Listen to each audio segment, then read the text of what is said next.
sabrda gap ko'p. O'xshata olmagan, atir yaratgan o'xshata olmagan, ya'ni shirin, og'ir, ko'ngilga tegadigan kuchli hidlar bilan, ya'ni stoyki bo'lsin deganda bo'lmagan. Va bundan so'ng maqsad shunaqa qo'yilganki, bu parfyumlarimizni baribir qimmat bo'lgani uchun puldor odamlar sepishi kerak. Hop, ular nima qilishadi ko'proq? Qayerga borishadi desa, ular ko'proq sayohatlarga borishadi.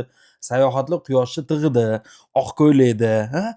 Oq ko'ylakda, chag'alaylar, dengiz havosi, shamol, dengiz havosi, shamolli Oliver Cresp degan, hozir to'ppa-to'g'ri o'qidim. Oliver Cresp bu atirchi, parfyumer yaratuvchi, yasovchiga aytishgan, davay dengiz bilan dengiz shamolini tiqsan bitta flokonga deyishgan shishaga va u uni bajara olagan. Aynan shu ta'tilga chiqadigan, mana o'zimizda Dubayga chiqsangiz, Qatarga chiqsangiz, issiq joylarda ko'ngilga tegmaydigan hid bor. Hamma biladi, hamma sepgan. Endi ko'pchilik buni analogini, mana o'zimiz ham analoglarni ilgari sotganmiz, boshqa qilganmiz. Originalini tavsiya qilamiz bugun.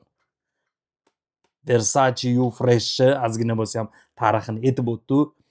Bu o'sha quyosh tegidagi dengiz shamolida oq ko'ylakli yigit uchun chiqarilgan ifor.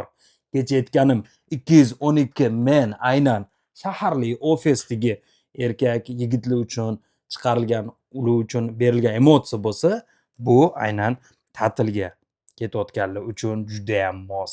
Faqat yozda emas, hozir siz issiq o'lkalarga borganingizda ham yoki hozir ko'proq quyosh tig'ida yursangiz, Versace You Fresh tavsiya qilamiz. Prosta maza. Juda yaxshi ko'ramiz buni.